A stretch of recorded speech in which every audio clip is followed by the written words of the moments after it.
那我们上一堂课呢，就是提到说，就是仅存于分别假立的法及共相的性相，就是在第85页第一段的最后面的地方，那就提到说呢，那自相跟共相之间的差别。那这边呢就提到说，就是上次也有讲到说，就是上部中呢它是如何去承许自相跟共相的，那以及是像说下部中就是像一切有部还有经部中呢，它是如何去承许自相跟共相的。那在这边呢，我们就先讲说，在中观师呢，其实中观师它有另外一个称呼叫做无体性师。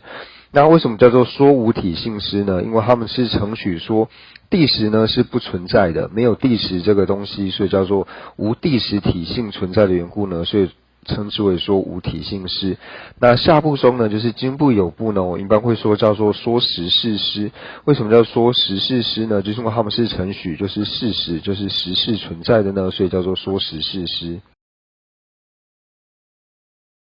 那所以呢，上一堂课呢就提到说，其实在中观秩序派以下呢，是全部都承许说自相的。那虽然说他们每一派呢，中观秩序派以下呢都承许自相，但是呢，他们承许自相的方式呢，是用不同的方式呢去做一个承许。那对于中观应成派来说呢，它是完全不承许自相的。那中观应成派不承许自相的原因是呢，他觉得自相呢跟自性成立，或者说所谓的自相成立，两者呢是同义的意思，所以他不承许自相成立的缘故呢，所以他同样的呢，他就否定了自相。所以呢，就以中义师来说的话呢，就是中观应成派他是完全不承许所谓的自相，他只承许有共相而已。那在秩序派以下呢，是全部都承许说自相的。那秩序派承许自相的原因呢，是因为说他承许自相呢，就等于说自相成立，所以一切法呢都是自相成立的。那这是对于说中观秩序派他们成立的观点。那对于说下部中来说的话呢，那下部中就是以一切有部跟经部来说呢，他们也是承许说自相成立的。为什么说他们承许自相成立呢？因为他们最主要的依据呢，就是依据于初转法轮。那初转法轮呢，是说从摄法呢到37菩提分法，或者说摄法呢到一切的法呢，它全部呢都是自相成立的缘故。因为初转法轮里面世尊如是说的缘故，所以他们就完全依照字面上的意思呢，承许说一切法呢都是自相成立的。那对于唯识派来说的话呢，唯识派他也是承许自相成立，但是他是承许说依他起呢，他是自相成立的。就是以中观师来说的话呢，那中观师他们最主要呢依据的论点呢，就是在二转法轮之后佛陀所讲的经，那最主要呢就是依据般若经来说。那对于说就是我们之前呢有提到说心经的内容，那心经里面呢还有提到说色不异于空，那色不异于空里面呢，它字面里面提到说就是色的自性呢不异于空。那在这边呢虽然说提到说色的自相，就色的自相呢不异于空，就提到说自相呢它是空的这一点。那对于说秩序派来说呢，中观秩序派来说呢，他没有办法直接如言而取，直接承许说心经所讲的自相空的这一点呢是成立的，因为他成立说他的主张是一切法都是自相成立的，所以他把这边的自相空呢解释为说一切法呢它都不是由圣意存在的，所以他就把这边的自相呢解释为圣意存在，因为他把这个圣意呢，就是圣意的意思呢，就是范围就是所破的意思，所以一切法呢它都不是圣意存在的缘故呢，所以它是自相空的缘故。那这是属于说秩序派他所解释的方式。那对于应成派来说呢，应成派就是完全如心经上面字面所讲的一般如言而取，就是一切法呢都是自相皆空的。那这边呢，因为提到说自相跟共相的缘故呢，所以这边是属于说比较重要的部分，所以在这边特别跟大家理清一下，就是四部中义呢，他们对于说自相跟共相的不同的程序。那当然在社类学的时候呢，最主要呢就是以说实事师，就是下部中呢经部中的见解为主。那他们的程序呢，就是成语说自相呢它是跟无常法同义，那共相呢是跟常法同义，就是我们现在所要程序的。那接下来呢，我们就继续往后面看，就看到85页的第二段。那事物呢，可分为色知觉不相应行三种。那康为色呢，即色的性相。那这边的康为色的康为呢，就是说它康为色的原因是什么呢？就是提到说色法呢，它是由各个支分组成而成，或者说多种的微尘组合而起来的时候呢，因为各个微尘组起来就康为变成为色的缘故呢，所以这边提到说康为的意思。那所以这边呢就提到说呢，事物呢就是可以分为说色、知觉跟不相应。那色呢就是一般我们所讲的就是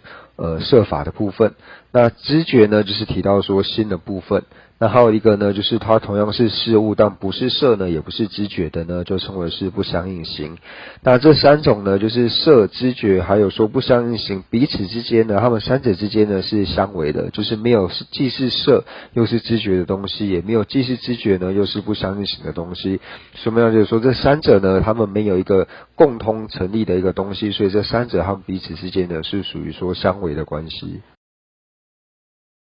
那所以呢，我们可以知道说，这边呢事物呢，它可以分为说色、心、不相应行三种的话呢，那我们知道说，这个分类呢是属于说体性的分类，所以你只要是事物或是无常法的话呢，必定是这三者里面的其中一个，不会说有一个是无常的东西，然后又不是这三种东西呢，这是不存在的。所以只要是色法呢，它就一定会只要是事物呢，它就会一定是这三者的其中一者。那同样的呢，我们在说到五蕴的时候呢，那讲到说色蕴的时候呢，那色蕴呢，它就一定是属于说色知觉跟不相应里面的，它一定是属于这个色。那如果提到说色，那受想还有说最后的识，就是受蕴、想蕴还有识蕴呢，这三者呢，它一定是属于说知觉的部分，就是属于心的部分。那最后一个呢，就是第四个行蕴呢，那行蕴它的属于心所的部分呢，就是属于说心的部分。但是心所以外的呢，那这些呢，就是心所以外又不是色法，还有又不是心法的这些呢，那全部呢都是属于在行蕴里面。所以呢，这边呢就提到说，就是那色呢，它又可以分为说，就是色处、声处、香处、味处、触处与法处六种。那它的性相呢，那接下来就直接提到说这几种的性相。那在这边呢就有提到说，就是色处、声处、香处、味处、触处与法处这六个呢，我们一般称之为就是所缘的净六法，所缘的净的六法，那就是说我们讲的说净的六界。净的六界呢，就是这边所谓的就是色处呢，一直到法处这六种。那为什么会说它是所缘净的六法呢？那就是因为说它最主要呢就是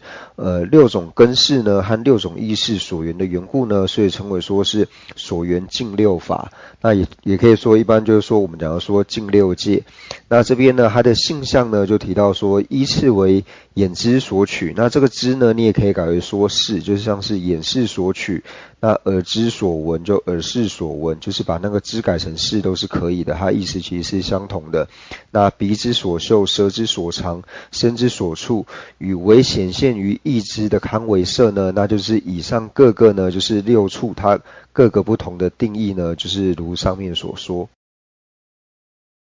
那接下来呢分类呢就如同说在俱舍论里面提到的说色二或20身为有8种，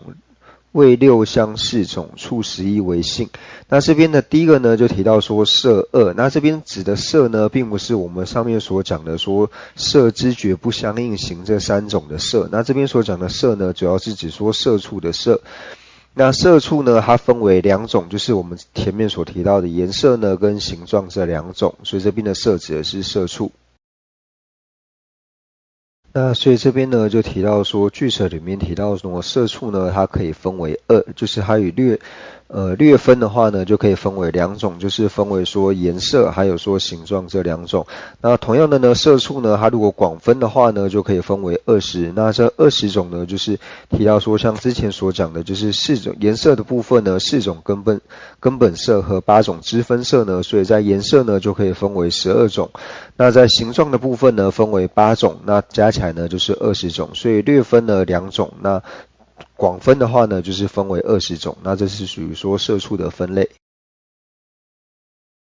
那第二个呢，提到说身为有8种，就提到呢牲畜呢还有8种。那8种牲畜呢，就是提到说牲畜它分为说有直兽大种牲跟无直兽大种牲。那有直兽大种牲里面呢，还有分为说有情鸣和非有情鸣的声音。那有情鸣的声音里面呢，又分为说好听不好听。那非有情鸣声音呢，也是分为说有好听不好听。所以这边就4种，就是说有直兽大种牲呢，它分为4种。那同样的呢，无直兽大种牲呢，它也分为4种，也是同样的分为说有情鸣声呢跟非有情鸣声。那这2种，那有情鸣声跟非有情鸣声里面呢，又各分为说好听的声音跟不好听的声音呢4种，所以加起来呢就是8种声音。那接下来呢就提到说味六香4种。那这边呢就提到说呢，味触呢有6种，那香触呢有4种。那味的6触呢就提到说，就是我们之前在佛法的科学总结里面有讲到说，就是分为甘酸咸辣苦涩，那就是这6种味。那香味呢就是分为说好香跟恶香，那好香跟恶香呢又分为说等和不等，就是分为等不等这4种，所以总共呢是提到说味触呢6种，然后呢香触呢4种。那接下来呢就提到说触11为性，就提到说呢触触呢又分为11种。那触的11种呢，就是在因的方面呢分为说就是4大，就是地水火风4大。那果的方面呢，就是透由4大呢又可以产生7种不同的触。那这7种呢就提到说滑、粗、重、轻，然后冷、激还有渴这7种，所以加起来呢是11种。那如果就是这边所提到的呢，就是说俱舍论呢它根本论颂的部分。那其实呢，我们如果把俱舍论这个提到说就是色的这个根本颂呢，就是这个寄颂背起来的话呢，那其实就变得很容易了。因为色类学所讲的关于说色的部分呢，其实也没有超出俱舍论所讲的范围，所以基本我们只要把这个根本论颂背下来呢，那基本说对于色类学所诠释色的部分呢，就很完整了。以上呢就提到说，就结束了说色的部分。那接下来呢就进到就是觉知的部分，知觉的部分。那就看到86页的第2段，那明而了之呢是知觉的性相。那知觉它的性相呢，就是知觉是明相，那它的性相呢就是明而了之。那我们这边可以看到说，其实它的性相呢就是分为2个部分，第一个呢就是明的部分，那第二个呢就是了知的部分。那明呢最主要讲的是说体性的部分，就是知觉就是心呢它的体性呢就是明的部分。那作用呢就提到说它的就是了知的部分，就是说心它的作用呢最主要就是了知。那所以呢这边提到说，就是我们之前有讲过说，就是心呢或者说我们讲的知觉呢，它的体性呢就如同说镜子一般，是非常的清净的。那因为它本身是非常清净的镜子的缘故呢，所以当你摆什么物体在它前面的时候呢，它就会显出这样子的影像。当你在镜子前面放出瓶子的时候呢，它就会现出瓶子的影像。那你放了红光，它就变成红色的，它就显现红色；放白色的东西，它就显现白色的。那这边就讲说，它体性呢是非常清净的。那体性非常清净的，就是说，无论说你是各种的烦恼或是各种的课程呢，都没有办法沾染在上面，因为它本性呢就是清净的，它没有办法完完全全的跟你的这个体性呢融在一起，它只能够在上面做一种沾染，它没有办法融入到你的体性。所以提到说，它的体性呢是属于明的部分。刚刚有个地方讲错，就是说我们把东西呢放在镜子前面呢，比如说放瓶子，它会显现瓶子，或者说放白色，它显现白色，这是属于说作用的部分，就是了知的部分。那接下来呢，就讲到说，其实如果说我们能够了解说心呢，它的性相呢是明而了之的时候呢，那这个时候呢，对于说我们道次第的修持来说呢，是很有帮助的，因为我们就可以说一切的烦恼呢，或是一切的我们所谓的恶障，或者说你说一切的所断等等呢，它是永远不可能变成说心的体性，就是成为明的这一部分，它永远呢不可能成为说心的体性。因为如果说我们用镜子做比喻的话呢，这就以铜镜来说，如果说铜镜它本身生锈的话呢，那其实我们用任何的方式呢去把那个锈除掉之后呢，它还是过失呢还是会在上面的。因为这个时候铜镜它本身呢已经有了锈的这个体性在的时候，它是没有办法去除掉的。但是心呢并不是这个样子，心呢它的体性呢永远都是明的，所以你无论任何的烦恼呢产生的时候呢，它都不可能转为说心的体性。虽然说我们自己会感觉说好像说我在生气的时候，或者说我升起嗔心的时候呢，我的心的本性呢就转为说是嗔一般，但其实呢并不是这个样子的，就是在我们的心呢跟嗔心本身其实还是有一段距离的。就是说，如果因为嗔心它如果变成我们心的本性的话呢，那我们应该说我们在任何的情况当下呢，我们都会一直处于说在生气或者说处于嗔心的当下，但是并不是这个样子。就是当我们升起慈心或是悲心的时候呢，你嗔心它自然的呢就会减退。所以我们知道说呢，心的体性呢是绝对不可能变成嗔的这一点，顶多是说嗔心它是偶尔的现行，然后沾染在心之上之外，它是不可能呢变成心的体性。所以这边就说从明而了之呢，可以知道说一些修行的方式。所以呢，在释量论里面呢，就有提到说，它是如何成立说呢，解脱呢是可以获得的，解脱堪获得的原因，它这边最主要就提到呢，心的自性呢是光明的缘故，那恶障呢，一切的障碍呢，都是课程的缘故。它最主要就是以这两个理论呢来成立说呢，解脱呢它是可以堪为获得的。为什么呢？就提到说，因为呢，心的体性呢，心的自性呢，它本身就是属于说光明的缘故。就比如说，我们刚刚以镜子做比喻，就是说一个明镜呢，它虽然说你在黑暗里面会觉得说这个镜子看起来好像是黑色的，但是在黑暗里面一个房间里面一片漆黑的房间里面呢，并不是说镜子呢它本身变成了黑暗，而是因为说外在的环境是黑暗的缘故，所以让这个镜子看起来像是变黑了一般，但是它镜子本身呢还是属于明亮的这种，还是属于说明亮的这种体性这种自性的，所以主要是说外在的原因使它变黑，而不是说它本身呢变黑的关系，就如同这个样子。所以同样我们的心也是一样，它的体性呢是永远呢都是属于说光明的。那这边呢，再举一个比喻来说呢，就是往往呢，当我遇到一些困难的时候呢，觉得很痛苦的时候，我觉得说我的心的自信呢，好像就变成苦一般，就非常的痛苦，我的心就是痛苦的。那我们会有这种就是，然后痛苦到比如说有时候因为心非常非常难过的缘故呢，那我们可能会痛哭流涕。那我们在痛哭的时候呢，那可能旁边有一个人呢，他就问你说你为什么会这么的痛苦，是什么原因？然后你在跟他说你的痛苦的时候呢，然后这个人呢，他就讲说你这个痛苦其实也还好，其实我比你还要痛苦，然后就把他的苦讲出来的时候呢，然后你会觉得说这个人真的比你还要痛苦，那乃至于说这个人讲到他很痛苦的地方，他哭的时候呢，你真的觉得说他比你还痛苦的时候，那你自然你的心好像就没这么痛苦，你反而会过来安慰他，你会觉得说这个人真的是比我还要痛苦。那他开始哭的时候，你反而就觉得说他真的是很痛苦，所以我应该好好的去安慰他。那这时候你自然你内心的那个苦的感觉就不见了。那如果说你内心的痛苦的你内心的自信呢，它就是苦的自信的话，那应该说不管他人如何的痛苦呢，你也应该一直觉得说你自己会很痛苦，你不可能说自己放下来之后呢，又去安慰他去帮助他，这一点是不可能的，因为你自己觉得说苦就是你的本性的时候，那你怎么可能放下他呢？所以从这边我们可以了解说，如果呢心的体性呢并不是痛苦的时候，那这个它告诉我们什么？就比方说痛苦这件事情呢，它是堪为断除的。痛苦这件事情呢，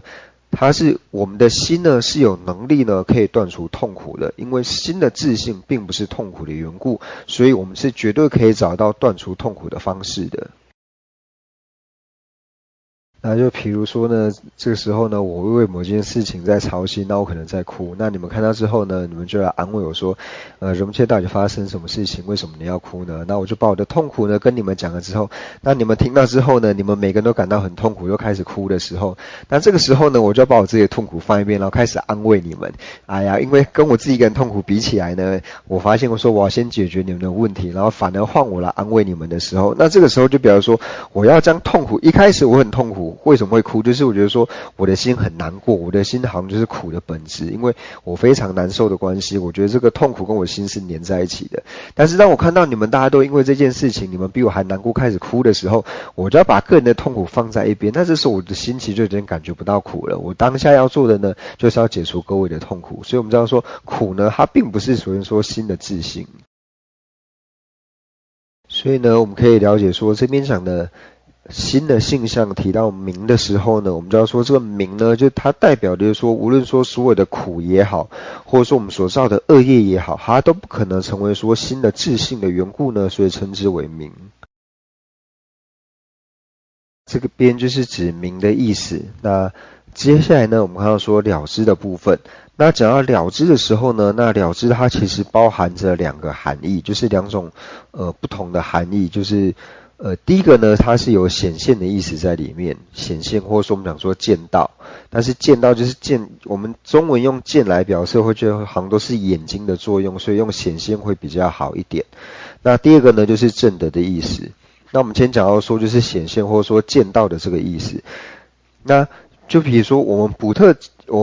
因为我的眼视呢看到瓶子的缘故呢，所以我会说这个普特伽罗他看到了瓶子，就是普特伽罗他看到瓶子的原因呢，并不是说普特伽罗他本身有这个他本身去看到，而说因为他的心视他的眼视看到的缘故呢，所以说普特伽罗他看到了瓶子。那他看到最主要为什么说他看到瓶子呢？因为说他的眼视看到的缘故呢，所以称之为说这个普特伽罗看到。那这边呢讲的第一个呢是显现的意思。那这边呢就是先区别说显现呢跟正德之间的差别，这样就是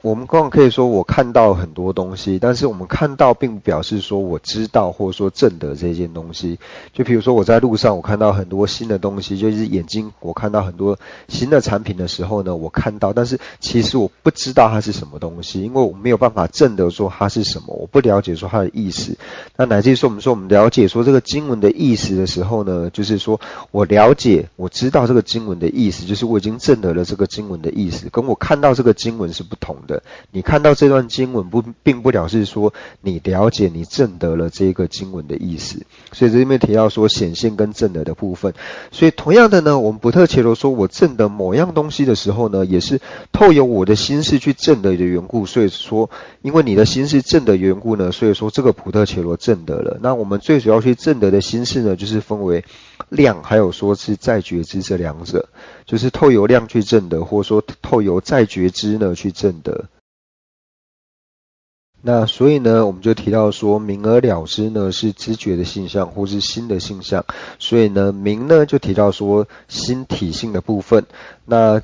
了知呢就提到说呢它的作用的部分。那它的作用呢就提到说两种作用，一个就是显现的作用，那一个呢就是正得的作用。那同样的呢，我们可以知道说呢知觉或是心呢又可以称之为说是有境。那为什么称之为有境呢？就是它呢可以见到境，或者说呢它可以证得境的关系呢，所以把它称之为有境，就提到说呢心它的作用的部分。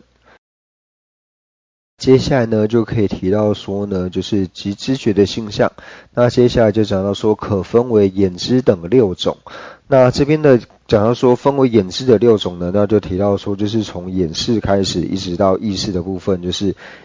眼识、耳识、鼻识、意识，就是一直到意识的部分有六种。那这边呢又可以分为说根识和意识六种。那这边在提到说这眼知六种的时候呢，也可以提到说它是去入识，就是它去入于境的关系，所以叫做去入识，去入的意识，那个是去入识。所以眼知等也可以称为说是去入识，因为它去入于境的关系，所以称之为去入识。这边呢就是我们之前有提到说18界的部分，那刚刚呢是提到说属于境的6界，就是从色声香味触，然后提到说就是境的6界，然后色一直到法就是6处，然后6处呢又称为说境的6界。那眼根等6根呢就听为说所依的6界，就是眼根一直到意根呢就听为说所依的6界。那能依的6识呢就提到说眼识呢一直到意识呢，因为它最主要就是依着眼根等6根的缘故呢，所以称之为说能依的6识，所以这加起来呢就是我们所谓的18界。是所缘的六界，然后所依的六界以及能依的六界，那共是18界。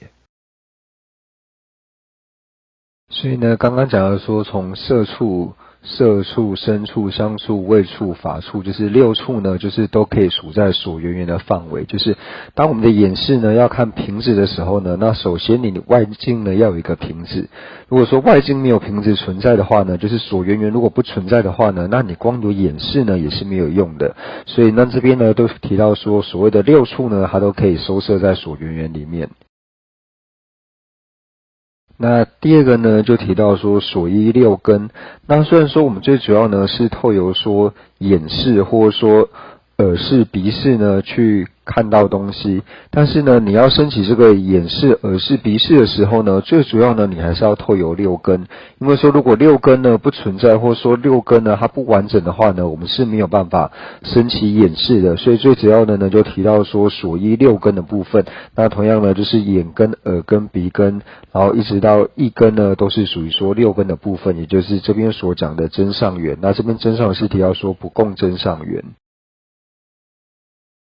那所以透有这个图表呢，我们可以了解说，就是透有它的所缘缘呢，还有说真上缘这两个因的关系呢，可以产生什么样的果呢？那它所成的果呢，就是产生所谓的眼视。所以眼视呢，就是透有就是外境所缘缘，那以及说它的真上缘就是属于根的部分呢，就是6根的部分呢，然后能够升起我们所谓的6识。那一开始呢，大家是用这个做理解就可以了。就是当然说我们再细分下去呢，就是还是会有一些辩论的问题。就比如说我们讲到法处的时候，那法处的时候呢，那法处所摄呢，它是否是属于所缘缘的部分呢？那这个都是之后可以再探讨的地方。但是我们现在就先以就是初分的了解呢，就是先了解说就是所谓的因呢，就是包括了所缘缘呢，然后还有说真上缘的部分。那这两个结合之后呢，就能够产生所谓的果，那也就是说6识的部分。那当然说在经论里，就我们这边所学的地方呢，它是以眼知等呢作为代表。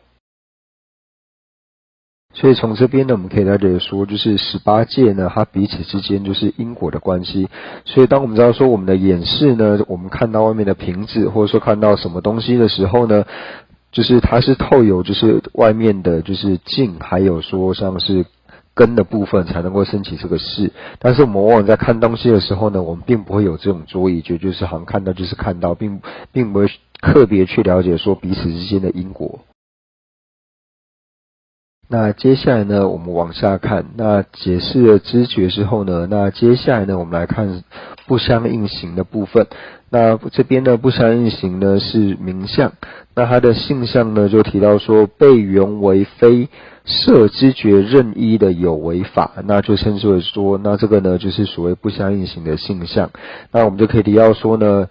不相应行呢，它最主要呢就是非摄跟非知觉任何一种。那这边呢提到说缘为有为法，那缘为有为法呢，就是这边有不同的解释。那这里指的说缘为有为法呢，就是说因为它是有为法的缘故呢，所以称之为说是缘为有为法。那其实在缘，就是我们一般在讲的说缘为什么东西的时候呢，这个缘为什么还有2种解释，像一个就是像这里所讲到的，就是是什么东西，所以称之为说被缘为什么东西。那乃至于说另外就是我们见到什么东西的时候，也可以说缘，就是比如说我们见到瓶子，所以可以说我们缘到瓶子等等，就还有2种不同的解释。那这边呢，这边缘为就是解释为是的意思。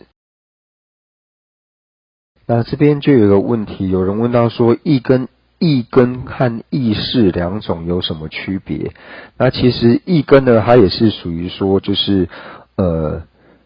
知觉的一种。那它不仅仅是知觉，还有是知觉里面就是根识跟意识里面呢，它也是属于说意识的一种。但是这边讲到说意根跟意识的时候呢，那就提到说意根呢，就如同这个图表所表示的，意根呢它是属于就是因的部分，它就是能够升起意识的真上缘的缘故呢，称之为是意根。那透由这个意根所升起的意识呢，然后就是我们这边所讲的意识。所以说意根它本身也是一种心识，然后也是意识的一种，但是这边你要刻意区分的时候，它就是能够升起治果意识的真上缘呢，称之为意根。所以我们这讲一个比较好理解的喻来讲的话呢，就想要说事物的因和事物两者。就事物的因呢，它本身就是事物嘛。事物的因它本身就是事物，那事物的因称之为事物的因的缘故，就是它能够产生自果。事物的缘故呢，所以把它称之为事物的因。那所以同样的呢，你用无常呢来了解是一样。无常的因跟无常的两者呢，就是无常的因它本身也是无常，因为无常的因它是有为法嘛，那是无常的因呢，它是属于说有法，它是存在的法，那是存在的法类呢，它就是属于常法跟无常这两者，那它也只能是属于是无常法，它不可能是属于常法，所以无常的因呢，它也是无常，但是它无常的因跟无常之间的差别就是在说，无常的因它是能够产生自果无常的缘故呢，所以把它称之为无常的因，所以意识跟意根也是同样的道理，你就把它理解成是意识的因就可以了。就是说一般会有就是意根跟意识的问题，其实就像刚刚一样，就是意根呢，它既然是心识的话，它将是属于心识的一种的话，那它就必定要是根识或是意识这两种，但是意根它绝对不可能是属于根识嘛，它就只能会是意识，那是意识的时候就会产生怀疑说，那意根和意识到底有什么区别？就是主要问题是这样产生的。那接下来呢，就提到说不相应行呢，它又可以分为说属于补特伽罗的不相应行与非补特伽罗的不相应行。那属于补特伽罗的不相应行呢，就我们一般所讲的，像是小明、小华，或是说我们在场的任何一个补特伽罗呢，都是属于补特伽罗的不相应行。那非补特伽罗的不相应行呢，就像刚刚前面有提到的呢，就提到说非知觉的有为法，那这种的不相应行，就比如说像刚刚讲的，像是无常啊、事物啊等等，这些呢都是属于说像是非补特伽罗的不相应行。那这边呢提到说补特伽罗的时候呢，那这边所讲的补特伽罗属于补特伽罗的不相应行呢，那这边提到的呢，就是提到说假有的补特伽罗。那补特伽罗呢，它分为说假有跟实有，因为这边讲的呢，最主要是十四中的见解，就是下部中的见解。那他们成立呢，就是补特伽罗呢，它就是自性存在的，所以补特伽罗在最后你去寻找最后的当下呢，你是找得到一个实有的。那所谓的假有的补特伽罗呢，就是像刚刚讲的，比如说我们所安利的小明、小华的一种补特伽罗呢，是属于说假有的补特伽罗。那什么是实有的补特伽罗呢？实有的补特伽罗就是说，当这个假有的补特伽罗你去寻找到最后的当下呢，它是一个真实存在的一个补特伽罗。那这个真实存在补特伽罗是什么呢？就是小明心绪中的这个意识。那也并非说所有的意识呢都是属于说实有的补特伽罗。那这边的实有的补特伽罗讲说，就是说小明呢，他从过去生，从久远劫以来一直到现在，他新的这个续流，不断的这个续流，就是他可以安利善业、恶业在上面，这种安利习气的这个意识呢，称之为说实有的补特伽罗。唯有这个可以安利习气的这个意识呢，称之为说是实有的补特伽罗。那在这边所讲的属于补特伽罗的不相应行呢，大部分都是讲的是属于假有的补特伽罗，因为实有的补特伽罗呢，它就是专门指说可以安置习气的这个意识呢，称之为是实有的补特伽罗，就是从无始劫来一直流转到现在的这个新的续流呢，可以安置习气的这个新的续流呢，那称之为是实有的补特伽罗。那我们可以知道说，就是这边色类学呢，它都是属于说经部中的见解，所以我们说把习气呢安立在这个就是所谓的意识之上的这一点呢，是经部中他们就是所主张的这个见解。因为就是说，当我们了解说，其实因为你已经成立说有前后世了，那你成立有前后世之后呢，那我们就要安立一个说，那补特伽罗它是有前后世的，那具有前后世的补特伽罗，它到底是一个怎么样的存在呢？那它不可能是属于我们这个身体嘛，因为这个身体如果是属于色蕴的话呢，补特伽罗是色蕴这个补特伽罗的话呢，那我们死的时候这个身体烧掉之后，那就消失了，它不可能说到下一世去。所以在寻找的时候呢，你在寻找补特伽罗的时候呢，那身体跟心的时候呢，那你唯有去安立在心之上。那心呢又分为说根式和意识这两种。那如果说是安立成根式的话呢，但是根式并不是什么时候都存在的。比如说我们死亡的时候，或者说当我们临死之前死刑现前的时候呢，我们所有的根式呢，它完全都已经隐没掉了。或者说不要说在死前，乃至于说我们在入定的时候，因为根式是属于初分的意识，所以在我们入定的当下呢，其实初分的意识呢也都遮止掉，所以在入定的当下呢是没有所谓的根式的。那就比方说在入定的时候呢，它不会有一个根式的补特伽罗存在，所以补特伽罗呢，它就只能安立在身跟心里面的心。那在心里面呢，根式跟意识里面呢，它也只能在安立在意识之上。那意识呢，又有分为所谓的像是烦恼等等这些所断，但是所谓的所断呢，它会被断除的缘故，所以我们也不可能把我们这个补特伽罗呢安立在意识，安立在烦恼的这种意识之上，就是所断的意识，因为它是会被断除的，所以最后呢，只能安立在一个无记的意识上面。那这个无记的意识呢，就是要放一个呢，它是可以从前世一直就是久远跟着我们，就是我们轮回的时候呢，一直可以轮回的东西呢，那就只能找说一个意识，然后它上面可以安立各种习气的这种意识呢，然后把它称之为补特伽罗。那这主要是经部中呢所承许的。接下来呢，又提到说又从所知分类有多种，就是这边为什么要提到又的意思呢？就是刚刚我们其实之前呢，我们已经提到说所知呢，它可以分为说像是常无常，然后事物非事物，然后有为无为等等呢，就是这么多的分类。那除了那些分类以外呢，那又可以分为就是多种，所以这边提到说又从所知的分类呢有多种。那所知呢，它除了以上的这种常无常的分类之外呢，你又可以把它分为说善恶无记这三种的分类，或者说呢，除此之外呢，你又可以把它分为说有事的所知和无事的所知这两种。那或者是呢，你又可以把它分为说一还有义。那乃至于说又可以分为说名相跟性相等等呢，就是所知的分类呢，它其实有非常的多种。那在这边呢，就是前面几种，就是想要说算是善恶无记，然后有事的所知、无事的所知，还有一义呢，就是以上这三种分类呢，都是属于说体性的分类，就是你只要是所知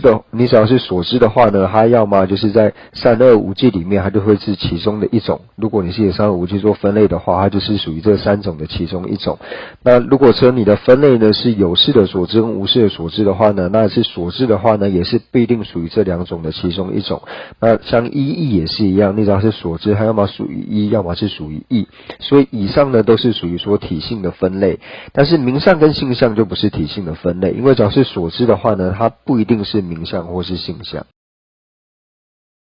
为什么或者说会讲说只要是所知的话呢，它并不一定会是说名相跟性相二者的其中一个呢？我们就以说评述二者为例好了，因为评述二者呢，它是所知，但是呢，它并不会是名相，也不会是性相，因为它如果只要是名相或是性相的话呢，那必定有是它的东西，但是没有一个东西是评述二者这两种东西，你没有办法从一个事物呢去安立说评述二者，所以可以知道说评述二者呢是所知，但是它并不是名相，也不是性相的其中任何一者。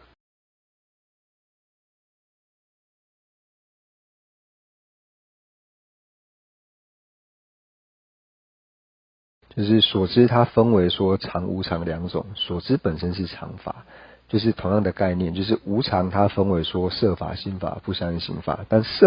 无常它本身是属于不相应行法，所以同样的事物它本身是属于不相应行法，它并不会变成它自己的分类这样。那为什么会把它分为说不相应行法？就是已经讲了嘛，它分为说色法、心法跟不相应行法。那无常本身或者说事物它本身，它不可能是一个色法，它本身也不会是心法，所以它除了不相应行之外，它没有其他的分类可以放了。所以就是说，之前上课有提到说呢，所知是常法，是所知呢，是所知的话，不一定是常法，就是这个理路要留着，因为之后就是有很多类似的理路可以用得到。就是这个东西它本身是某样，它本身是比如说是常法，但是它的话就不一定会是常法。